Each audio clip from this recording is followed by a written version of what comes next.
Welcome. If you ever felt your body changing in ways you can't explain, if heat rises through you like a wave, if sleep slips away at night, if your emotions feel closer to the surface than ever before, you may have wondered, what's happening to me? But what if this wasn't your body breaking down? What if it was your body awakening? What if this was your second fire? A season not of ending, but of becoming. Go ahead and subscribe now, because here, every story is an invitation to trust your body's wisdom, and every word is a step toward coming home to yourself. Now, take a breath, and as you exhale, let us begin. The season of the second fire. Her name was Ray. She had always been the steady one, the caretaker, the one who remembered birthdays, smoothed over tension, kept the machine of life running quietly without complaint. She was the one others came to when the road felt unsteady, because Ray herself seemed anchored, rooted in calm, dependable in every season. But lately, something inside her had shifted. It wasn't only the warmth that came without warning, those sudden, sweeping heat waves that rose like summer storms from somewhere deep within, leaving her flushed, dizzy, and breathless. It was deeper than that.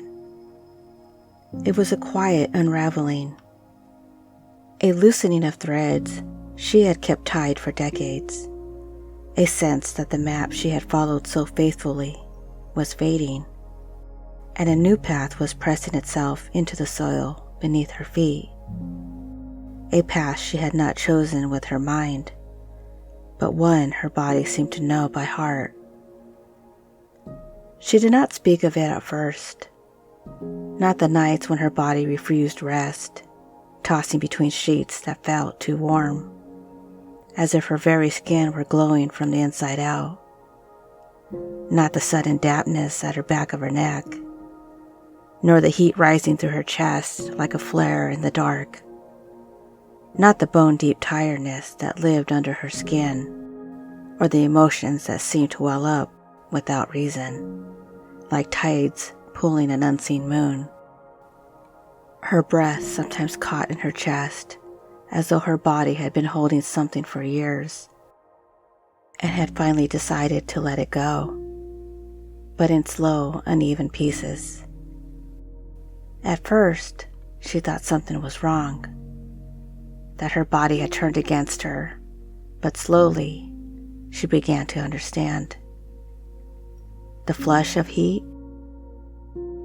her blood moving closer to the surface, as if her body was saying, "Let us burn away what is no longer needed."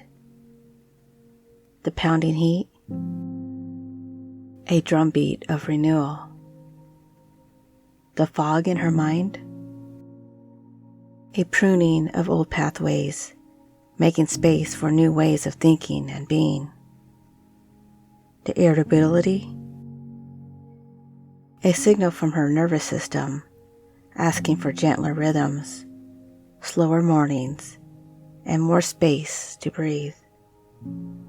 Her body was not breaking. It was rewriting itself.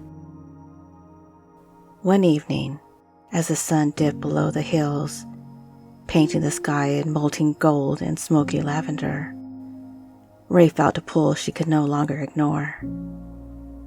She stepped out into the woods behind her home. The air was cool, damp, with scent of moss and leaves. A hush lay over the earth, punctuated only by the occasional rustle of birds settling in for the night. With each step, the tightness in her chest loosened, as though the forest itself was exhaling with her. She walked until she came upon a clearing. In its center stood an old stone circle, worn, moss-covered, forgotten by most. But to Ray, it felt familiar, like a place she had been before. If not in this lifetime, then somewhere her spirit remembered. She stepped into the center, lowered herself into the cool earth, closed her eyes, and there, in the hush of the trees and fading light, she felt something rise. Not the heat this time, but power. Raw, ancient, feminine. It moved slowly, starting in her belly, then unfurling into her chest, then into her throat, as though her entire body was a vessel for a fire that was not here to destroy, but to awaken. She placed her hands on her belly, acknowledging the quiet strength that had lived there. Then on her chest, feeling the steady, patient rhythm of her own heartbeat. And finally, over her heart, the place where the first and last flames always met. And she whispered, "I am not breaking. I am becoming." Memories flickered behind her eyes. Not only her, but those of every woman who had come before her. Women who had bled, who had birthed, who had served and sacrificed, who had been silenced, yet still sang their truth in language of survival. Women who had burned in anger, burned in love, burned until only their essence remained. Ray realized that the discomfort she had been resisting was not a sign of ending. It was a threshold. This was not her unraveling. It was her second fire, a deep, cellular remembering of who she had always been beneath the roles, the mask, the expectations. When she opened her eyes, the forest looked the same, but she did not. She carried a new stillness now, a rootedness, a flame that she would no longer try to extinguish. From that night on, when the heat came, she did not curse it, she honored it. She learned what soothed her body. The cooling breath of slow inhales through her nose and longer exhales through her mouth, walking barefoot on morning grass while the dew still clung to it, pressing her palms into the bark of old trees, drinking water as though each sip was a prayer to her cells. She chose foods that grounded her, leafy greens, roasted roots, seeds and nuts that whispered of the earth's patience. On restless nights, she lit a single candle, watched the flame flicker until her own breath matched its gentle sway.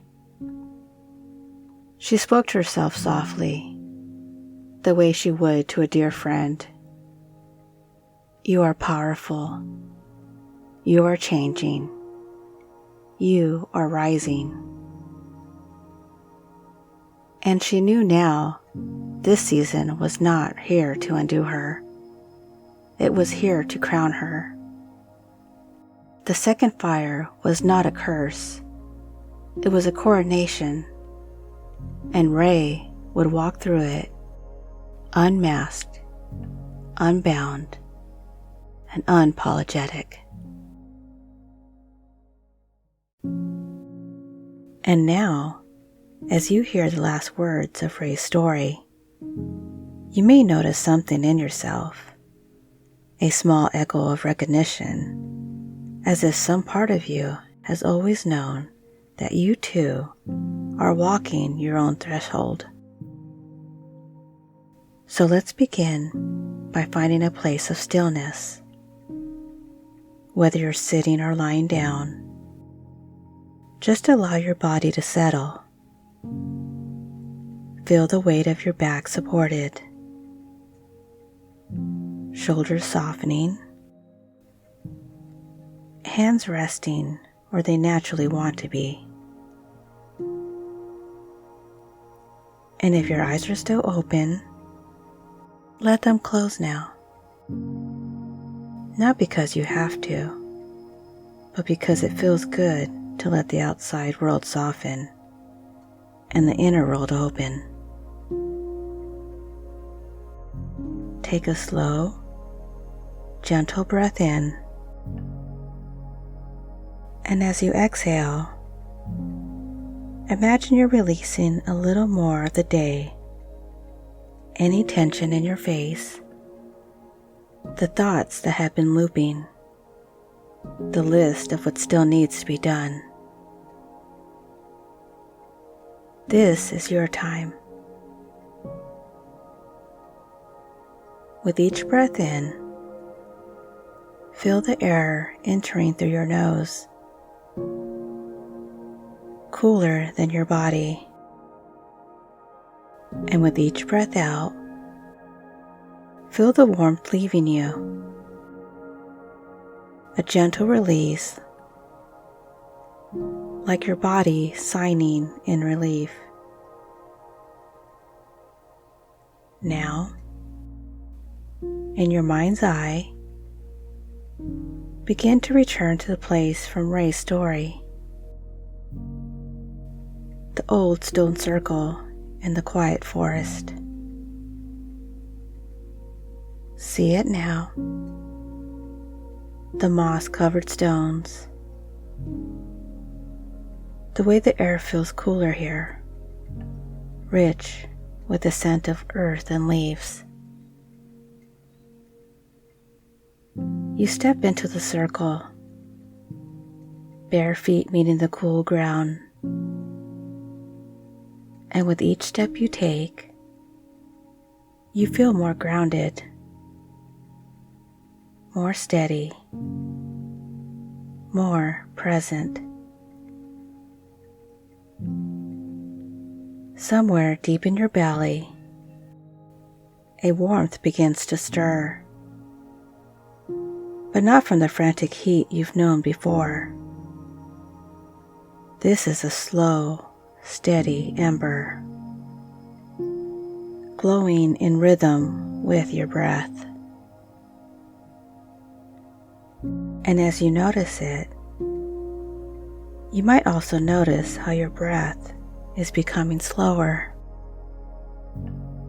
how the muscles in your jaw, your neck, your shoulders are releasing without you having to do anything at all. Place your hands first on your belly, feeling it rise and fall with each breath. Then on your chest, noticing the quiet strength there. And finally, over your heart. And as you do, hear the words in your own voice, or perhaps whispered to you by something wiser. I am not breaking. I am becoming. Let those words sink in, not just into your mind, but into your cells. Let your body know that the changes it feels are not enemies, but allies. With every inhale, imagine drawing in cool, calming light. With every exhale, Imagine releasing heat, tension, and anything you no longer wish to carry. Your breath becomes a tide. The tide becomes a rhythm, and the rhythm becomes a knowing that your body is wise. Your body is capable. Your body is carrying you through exactly the transformation you need. In this moment, you don't have to control it. You don't have to rush it. You only have to allow it. So for a few more breaths, just stay here with the coolness of the earth beneath you, the steady rhythm of your heart within you, and the quiet flame that reminds you you are powerful. You are changing. You are rising. And when you're ready, you can bring this grounded, steady warmth back with you, opening your eyes when it feels right, knowing that the second fire is not here to undo you. It's here to crown you. So here are the key meanings of the story. Number 1, menopause as transformation, not loss. The second fire is a metaphor for the hormonal and energetic changes of menopause. Instead of viewing hot flashes, mood shifts, or fatigue as a sign of a decline, the story frames them as signs of awakening, a new stage of power, clarity, and self-possession. Number 2, the body's wisdom. Every physical symptom, heat waves, restlessness, emotional surges, is presented as a message, not malfunction. The body is portrayed as an intelligent ally, guiding Ray into the next phase of life. Number 3, releasing old roles and identities. Ray's journey reflects the shedding of decades-old responsibilities, caretaking patterns, and social expectations. Connection to ancestral strength. Ray's vision of every woman who came before her ties her to the personal journey of collective wisdom, resilience, and survival of generations of women. Number 5, nature as a mirror for healing. The forest, stone circle, and grounding imagery symbolizes returning to natural rhythms and reconnecting with the earth during times of change. Number 6, practical self-care as sacred ritual. Grounding foods, hydration, slow breathing, barefoot walks, and stillness are reframed not just coping tools, but ceremonial acts of honoring the body. Number 7, empowerment and self-acceptance.